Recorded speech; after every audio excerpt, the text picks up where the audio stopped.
Friends, આજે આપણે બનાવીએ આલુ પાલક.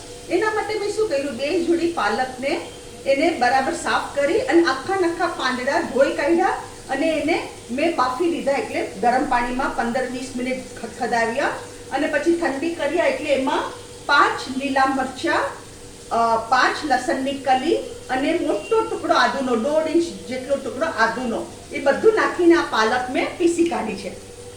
બીજી સામગ્રી મેં શું કર્યું છે, 4 બટાટા મીડિયમ સાઇઝના બાફી દીધા છે અને એકના 2 પીસીસ કર્યા છે. અહીંયા મેં શું કર્યું છે, 1 કાંદો અને 1 ટમાટો અને મેં 3 ટેબલસ્પૂન ઓઇલમાં સોતે કર્યા છે. આ આપણા કાંદા ટમેટા ચડી ગયા છે.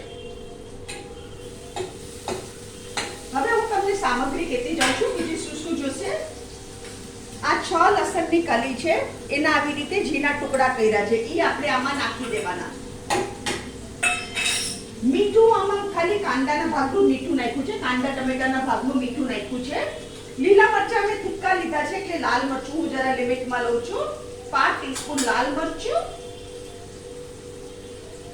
1 ટીસ્પૂન ધાણા જીરા પાવડર, 1 ટીસ્પૂન હલ્દી પાવડર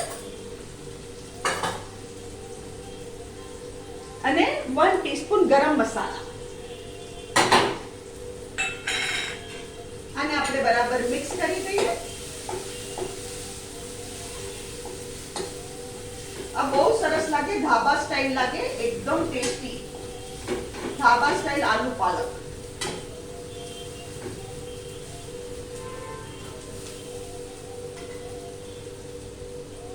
આ જો આપણે કાંદા ટમેટા કેવા સરસ ચડી ગયા છે.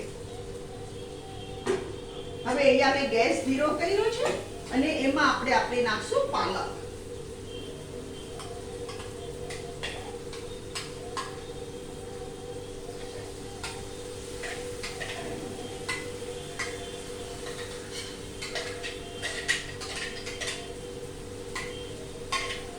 પાલકને કોઈ દિવસ પીસીસ નહીં કરવાના, નહીં તો ગ્રેવી બહુ પતલી થાય છે પાલકની.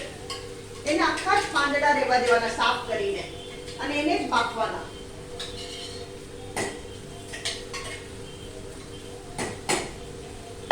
હવે આપણે આપણા પાલકના ભાગનું મીઠું નાખીએ. બીજો મસાલો તો આપણે કરી ચૂક્યા છે, પાલક અને બટેટાના બાફનું. અને આપણે બટેટા બી આમાં નાખી દઈએ.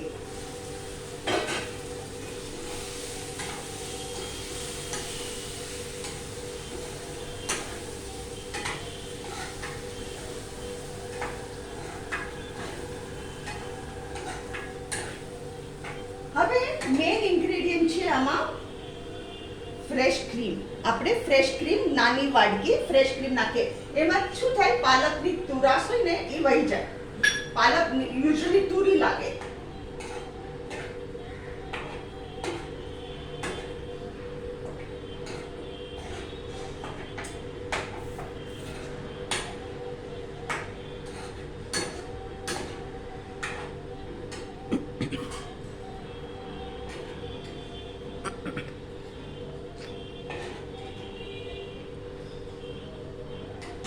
ફ્રેન્ડ્સ, આ છે આજની આપણી રેસીપી આલુ પાલક.